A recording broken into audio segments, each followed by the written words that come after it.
I'm on day 33 of the One Story That Leads to Jesus Bible Plan. Today I'm going to read Leviticus 11 through 13 and also Psalm 33. But before I get there, there's a section that I didn't get to read last time, so I'll read it now. The seriousness of sin. God's judgment against Nadab and Abihu was instant and severe death. God made it clear to Moses and the people that we are not to casually disregard God's commands. Today's reader might ask, couldn't God just forgive his people and look beyond their offenses? For God to ignore something like this would be an insult to his holiness. It would look like he was endorsing rebellion against him and his character. Could a judge today simply forgive a criminal? Could he just let a rapist and thief back on the street by saying, "It's okay, I forgive you"? God is a righteous judge, therefore he must find us guilty of sin because the truth of the matter is we are guilty. We have fallen short of how God wants us to live. We violate even our own moral standards, so certainly we violate God's higher standard. For God to pretend otherwise would be a lie, and God is not a liar. Also, if God simply forgives, then he hasn't taken human responsibility with much seriousness. To simply let people go does not hold them accountable to the standards that they know they've transgressed. And God would be denying the gravity of sin, which we take far too lightly but which God takes very, very seriously. And then now I'm going to go to the devotional. The priests were in focus yesterday. Today we look closely at the gathered community of all Israelites. To enter God's tabernacle safely, the people must be clean or ritually pure. When the ancient tabernacle laws refer to someone as impure or unclean, it's not a moral judgment. Ritual purity in the Bible is about temporary state of being unfit to enter into God's sacred space, according to the rules associated with that space. This is about teaching an entire nation the difference between life and death and the way God leads people to life.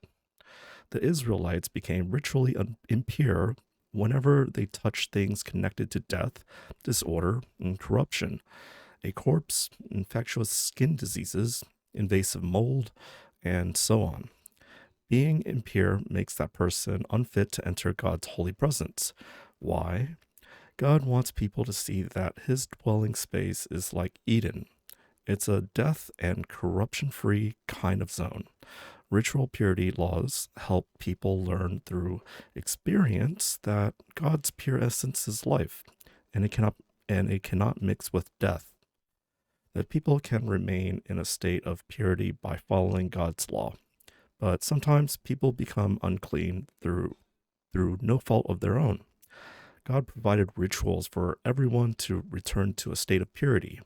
That reveals something we don't want to miss.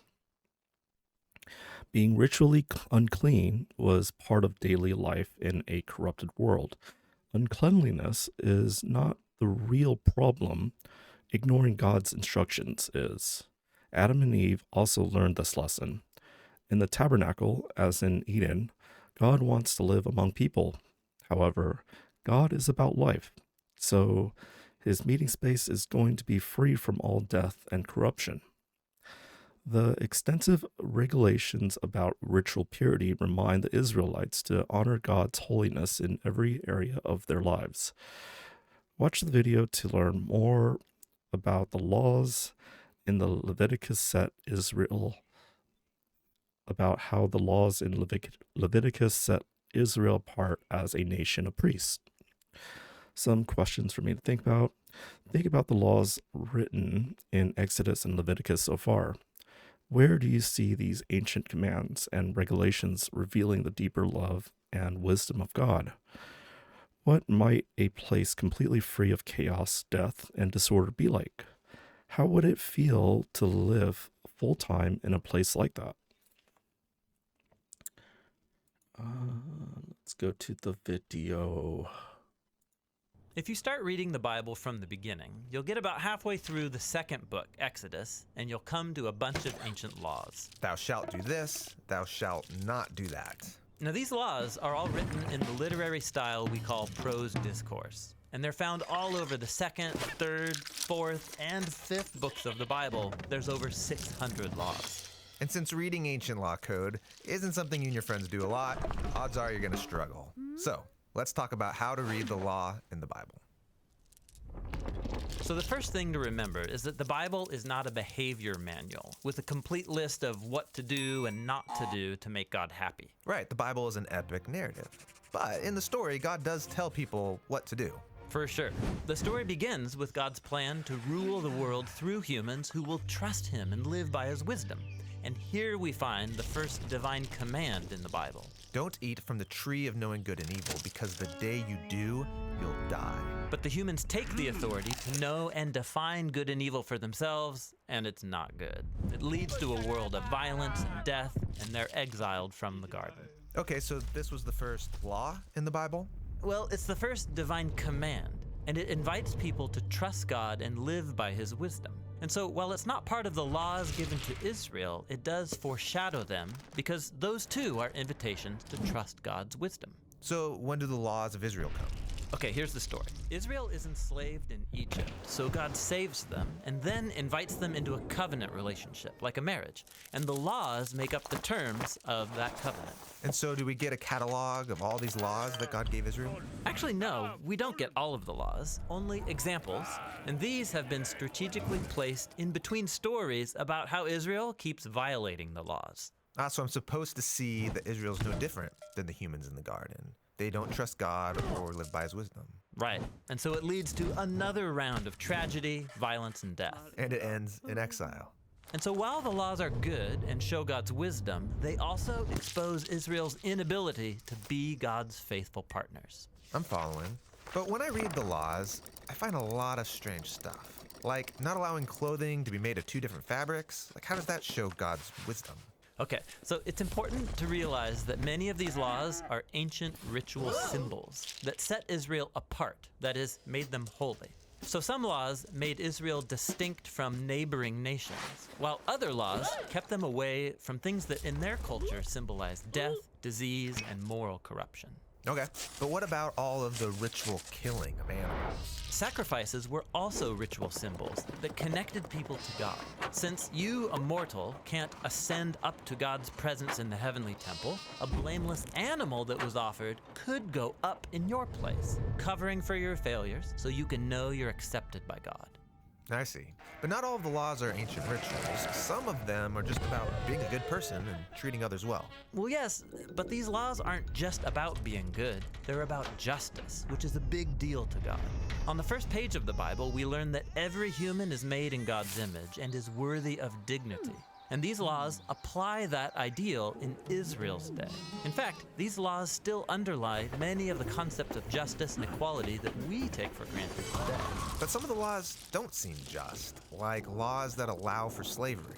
Well, if you look at those laws in their ancient cultural context, you'll see that God's working with Israel as he finds them, pushing them towards justice. So slavery isn't abolished, but it is undermined. For example, Israel was supposed to reenact the Exodus liberation by releasing slaves and forgiving all debts every 7 years. This was revolutionary in the ancient world. All right. Now, what about all the laws about Sabbath rest on the seventh day and all the 7-day feasts? I mean, what's up with all of these sevens? Yeah, so these laws about sacred time are all connected to the first creation narrative in Genesis. God brings order out of chaos in 6 days that each have a clear beginning and end. But when you get to the 7th day, it has no end. That's because it's pointing to the ideal of humans partnering with God in his rule and rest. All of these 7-day feasts are rituals that symbolize humanity's true purpose and future hope. Okay, so all of these laws given to Israel can fit into those basic categories. Yes, and each category expresses a core ideal of God's wisdom, and the laws show how those ideals should be applied in the culture of ancient Israel. But as the story makes clear, Israel failed at fulfilling the law over and over. How is God going to get humans to trust his wisdom? Well, Moses and the prophets after him trusted that one day God would transform the human heart, so people can be faithful covenant partners who trust his wisdom. And that brings us to the story of Jesus. Yeah, Jesus said he came to fulfill the law. Right. He was the faithful covenant partner that Israel and all humanity was made to be, but has failed to be. Jesus lived by the divine ideals underlying the laws. And he taught that the laws are all fulfilled when you love God and love your neighbor as yourself.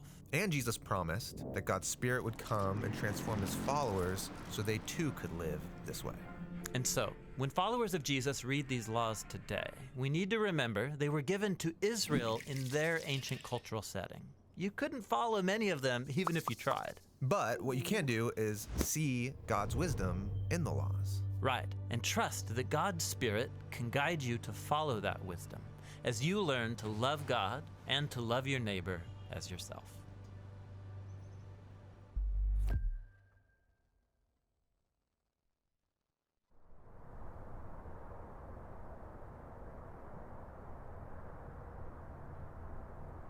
Awesome. All right. Leviticus chapter 11, clean and unclean animals. And the Lord spoke to Moses and Aaron, saying to them, speak to the people of Israel, saying, these are the living things that you may eat among all the animals that are on the earth. Whatever parts the hoof and is cloven-footed and chews the cud among the animals you may eat. Nevertheless, among those that chew the cud or part of the hoof, you shall not eat these. The camel, because it chews the cud but does not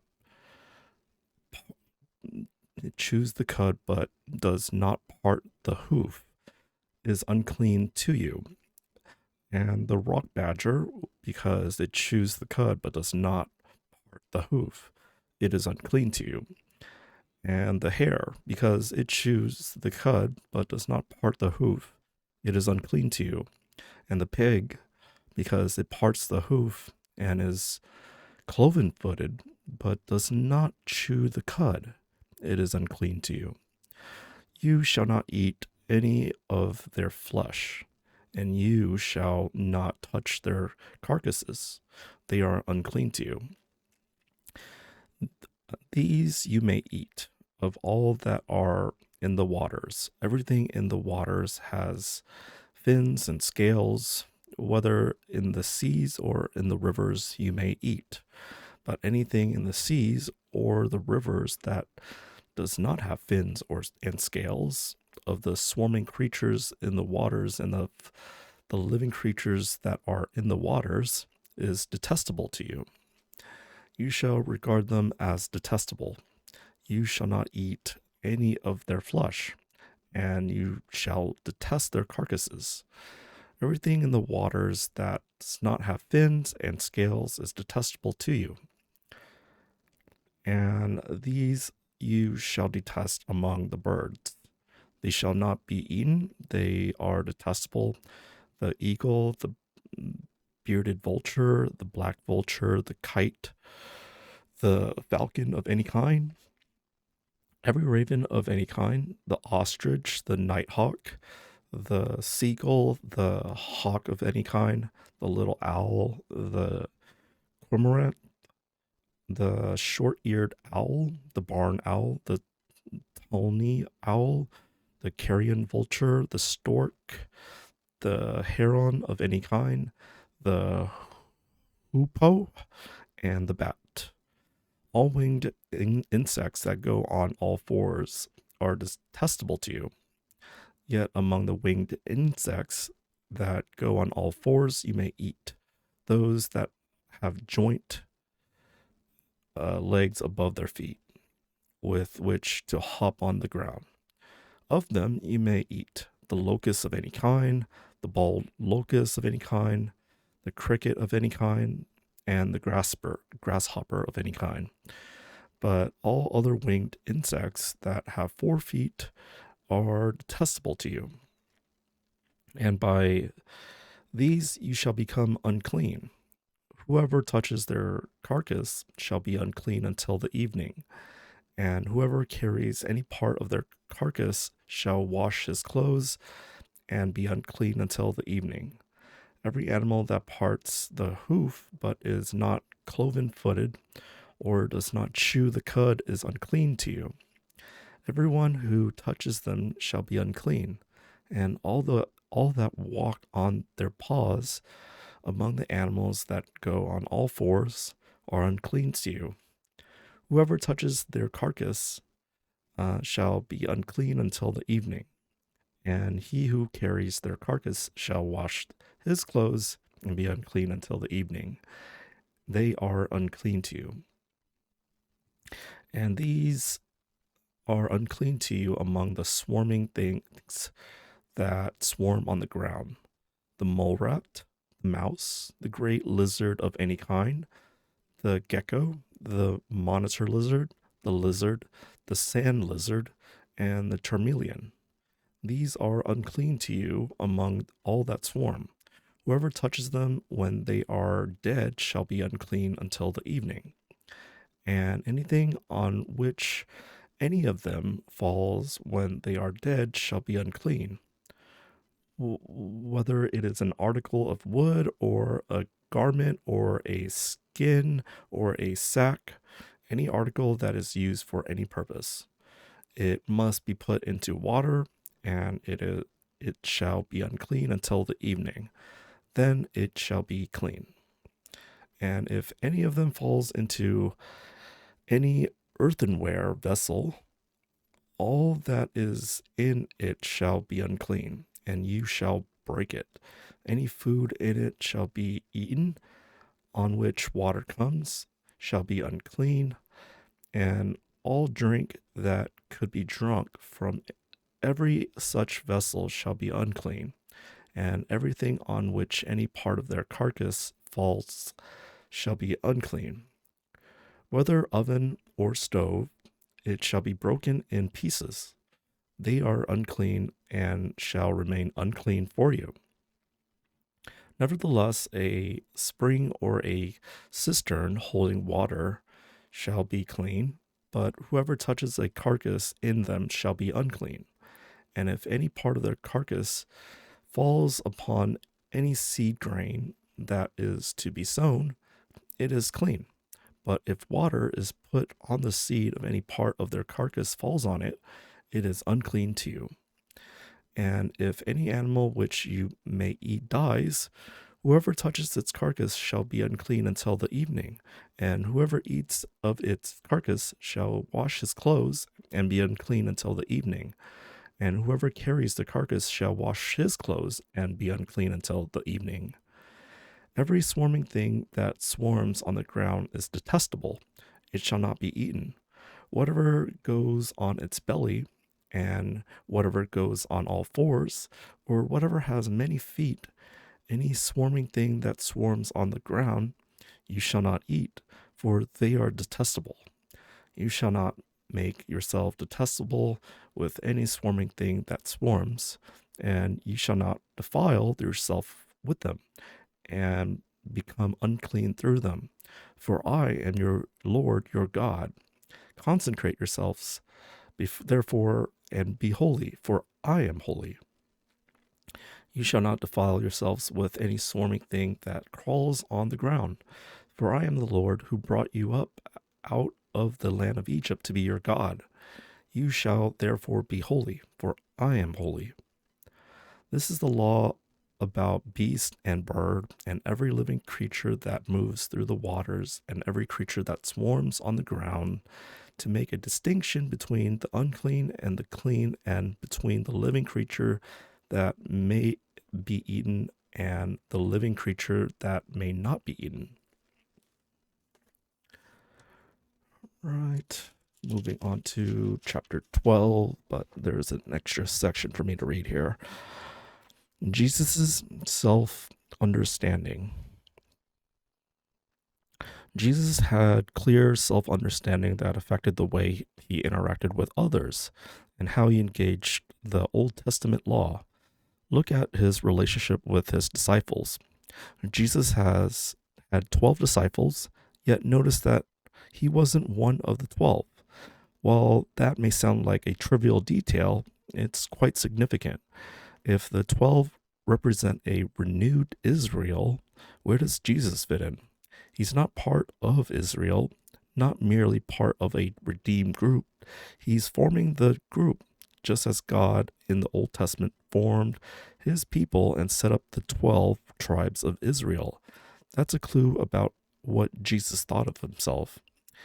And his relationship with the religious leaders is perhaps the most revealing. Jesus makes the truly radical statement that it's not what enters a person that defiles him, but what comes from his heart. Frankly, this sets aside huge portions of the Old Testament book of Leviticus with its meticulous rules concerning purity.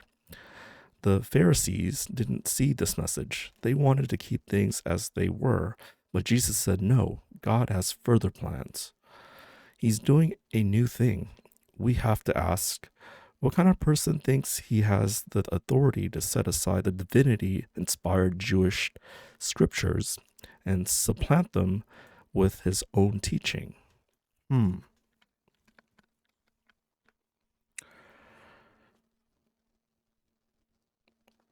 Leviticus chapter 12, purification after childbirth. The Lord spoke to Moses, saying, speak to the people of Israel, saying, if a woman conceives and bears a male child, then she shall be unclean 7 days. As at the time of her menstruation, she shall be unclean. And on the 8th day of flesh of his foreskin shall be circumcised. Then she shall continue for 33 days in the blood of her purifying. She shall not touch anything holy, nor come to the sanctuary until the days of her purifying are completed. But if she bears a female child, then she shall be unclean 2 weeks, as in her menstruation, and she shall continue in the blood of her purifying for 66 days. And when the days of her purifying are completed, whether for a son or for a daughter, she shall bring to the priest at the entrance of the tent of meeting a lamb a year old for a burnt offering, and a pigeon or a turtle dove for a sin offering. And he shall offer it before the Lord and make atonement for her. Then she shall be clean from the flow of her blood. This is the law for her who bears a child, either male or female. And if she cannot afford a lamb, then she shall take 2 turtle doves or 2 pigeons, one for a burnt offering and the other for a sin offering. And the priests shall make atonement for her, and she shall be clean.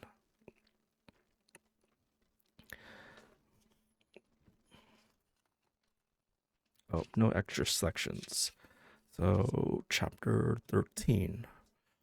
Laws about leprosy.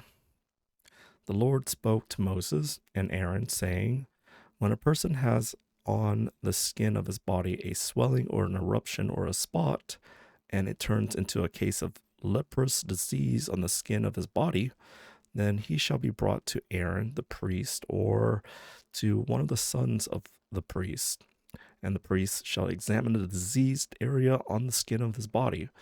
And if the hair in the diseased area has turned white and the disease appears to be deeper than the skin of his body, it is a case of leprous disease. When the priest has examined him, he shall pronounce him unclean. But if the spot is white in the skin of his body and appears no deeper than the skin, and the hair in it has not turned white, the priest shall shut up the diseased person for 7 days. And the priest shall examine him on the seventh day, and if the eyes of the diseased is checked and the disease has not spread in the skin, then the priest shall shut him up for another 7 days. And the priest shall examine him again on the seventh day, and if the diseased area has faded and the disease has not spread in the skin, then the priest shall pronounce him clean. It is only an eruption. And he shall wash his clothes and be clean.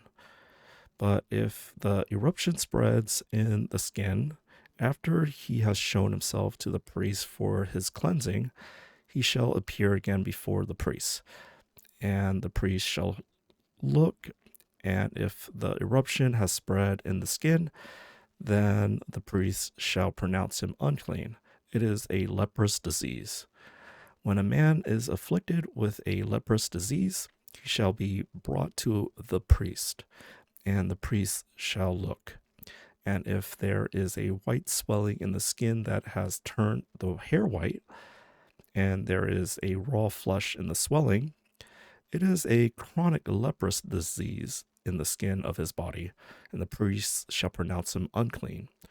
He shall not shut him up, for he is unclean. And if the leprous disease breaks out in the skin, so that the leprous disease covers all the skin of the diseased person from head to foot, so far as the priest can see, then the priest shall look, and if the leprous disease has covered all his body, he shall pronounce him clean of the disease. It has all turned white, and he is clean.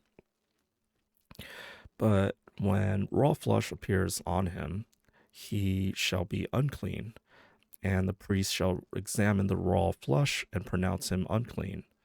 Raw flesh is unclean, for it is a leprous disease.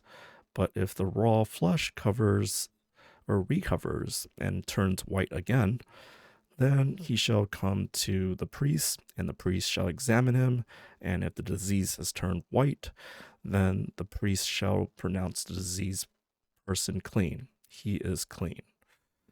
If there is in the skin of one's body a boil and it heals, and in the place of the boil there comes a white swelling or a reddish white spot, then it shall be shown to the priest. And the priest shall look, and if it appears deeper than the skin and its hair has turned white, then the priest shall pronounce him unclean. It is a case of leprous disease that has broken out in the boil. But if the priest examines it, and there is no white hair in it, and it is not deeper than the skin, but has faded, then the priest shall shut him up 7 days. And if he spreads in the skin, then the priest shall pronounce him unclean. It is a disease. But if the spot remains in one place and does not spread, it is the scar of the boil, and the priest shall pronounce him clean. Or when the body has a burn on its skin, and the raw flesh of the burn becomes a spot, reddish white or white, the priest shall examine it. And if the hair in the spot has turned white and it appears deeper than the skin, then it is a leprous disease. It has broken out in the burn, and the priest shall pronounce him unclean. It is a case of leprous disease. But if the priest examines it, and there is no white hair in the spot, and it is no deeper than the skin, but has faded, the priest shall shut him up 7 days, and the priest shall examine him on the seventh day. If it is spreading in the skin, then the priest shall pronounce him unclean. It is the case of leprous disease. But if the spot remains in one place and does not spread in the skin, but has faded, it is a swelling from the burn, and the priest shall pronounce him clean, for it is the scar of the burn. When a man or a woman has a disease on the head or the beard, the woman or the priest shall examine the disease, and if it appears deeper than the skin, and the hair in it is yellow and thin, then the priest shall pronounce him unclean. It is an itch, a leprous disease of the head or the beard. And if the priest examines the itching disease and it appears no deeper than the skin and there is no black hair in it, then the priest shall shut up the person with the itching disease for 7 days. And on the seventh day, the priest shall examine the disease. If the itch has not spread, and there is in it no yellow hair, and the itch appears to be no deeper than the skin, then he shall shave himself, but the itch he shall not shave, and the priest shall shut up the person with the itching disease for another 7 days. And on the seventh day, the priest shall examine the itch, and if the itch has not spread in the skin and it appears no deeper than the skin, then the priest shall pronounce him clean, and he shall wash his clothes and be clean. But if the itch spreads in the skin and after his cleaning or cleansing, then the priest shall examine him, and if the itch has spread in the skin, the priest need not seek for the yellow hair, he is unclean. But if in his eyes the itch is unchanged, and black hair has grown in it, the itch is healed and he is clean, and the priest shall pronounce him clean. When a man or a woman has spots on the skin of the body, white spots, the priest shall look, and if the spots on the skin of the body are of a white dull, it is leucoderma that has broken out in the skin. He is clean.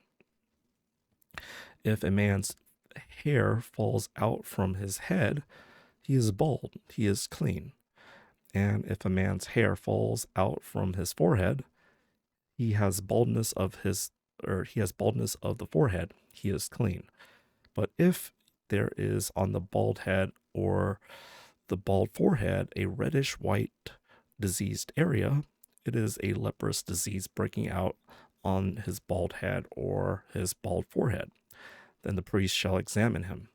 And if the disease swelling is reddish white on his bald head or on his bald forehead, like the appearance of a leprous disease in the skin of the body, he is a leprous man. He is unclean.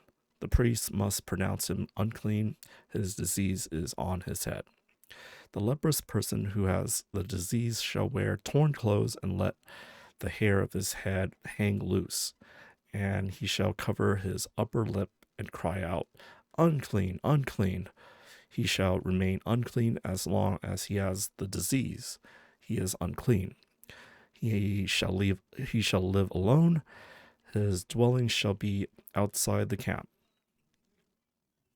When there is a case of leprous disease in the garment, whether a woolen or linen garment, in warp or woof of linen or wool, or in a skin or in anything made of skin, if the disease is greenish or reddish in the garment, or in the skin, or in the warp of the woof, or in any article made of skin, it is a case of leprous disease, and it shall be shown to the priest.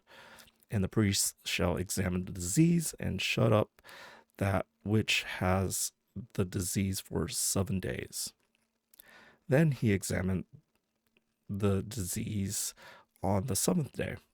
If the disease has spread in the garment, in the warp of the woof, or in the skin, whatever be the use of the skin, the disease is persistent leprous disease. It is unclean, and he shall burn the garment or the warp of the woof, the wool or the linen, or any article made of skin that is diseased. For it is a persistent leprous disease. It shall be burned in the fire. And if the priest examines, and if the disease has not spread in the garment, in the warp of the wolf or in any article made of skin, then the priest shall command that they wash the thing within which is the disease, and he shall shut up, or he shall shut it up for another 7 days. And the priest shall examine the diseased thing after it has been washed. And if the appearance of the diseased area has not changed, though the disease has not spread, it is unclean. You shall burn it in the fire, whether the rot is on the back or on the front. But if the priest examines, and if the disease has faded after it has been washed, he shall tear it out of the garment, or the skin or the warp of the wolf. Then, if it appears again in the garment, in the warp of the wolf, or in any article made of skin, it is spreading. You shall burn it. You shall burn with fire whatever has the disease. But the garment, or the warp of the wolf, or any article made of skin from which the disease departs, when you have washed it, shall be washed a second time, and be clean. This is the law for a case of leprous disease in a garment of wool or linen, either in the warp or the wolf, or in the article made of skin, to determine whether it is clean or unclean. All right. Let's see if there's any additional sections.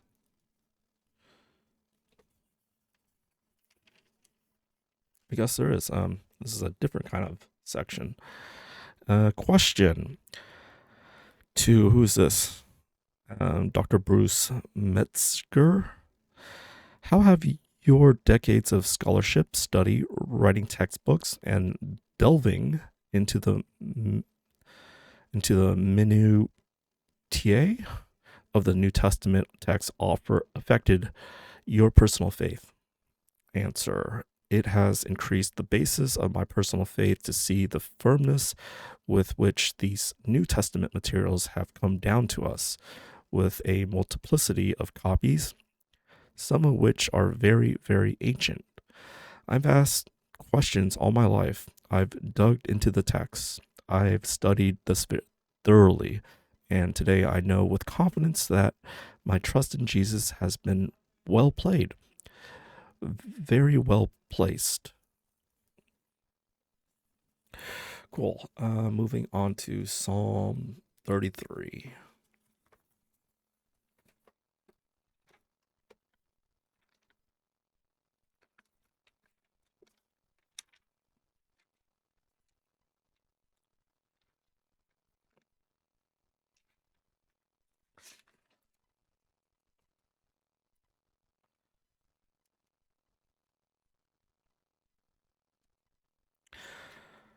All right. The steadfast love of the Lord. Shout for joy in the Lord, O you righteous. Praise befits the upright. Give thanks to the Lord with the lyre. Make melody to him with the harp of 10 strings. Sing to him a new song. Play skillfully on the strings with loud shouts. For the word of the Lord is upright, and all his work is done in faithfulness. He loves righteousness and justice. The earth is full of the steadfast love of the Lord. By the word of the Lord the heavens were made, and by the breath of his mouth all their host. He gathers the waters of the sea as a heap. He puts the deeps in the storehouses. Let all the earth fear the Lord. Let all the inhabitants of the world stand in awe of him. For he spoke, and it came to be. He commanded, and it stood firm. The Lord brings the counsel of the nations to nothing. He frustrates the plans of the peoples. The counsel of the Lord stands forever, the plans of his heart to all generations. Blessed is the nation whose God is the Lord, the people whom he has chosen as his heritage. The Lord looks down from heaven. He sees all the children of man. From where he sits enthroned, he looks out on all the inhabitants of the earth. He who fashions the heart of them all and observes all their deeds. The king is not saved by his great army. A warrior is not delivered by his great strength. The war horse is a false hope for salvation, and by its great might it cannot rescue. Behold, the eye of the Lord is on those who fear him, on those who hope in his steadfast love, that he may deliver their soul from death and keep them alive in the famine. Our soul waits for the Lord. He is our help and our shield. For our heart is glad in him, because we trust in his holy name. Let your steadfast love, O Lord, be upon us, even as we hope in you.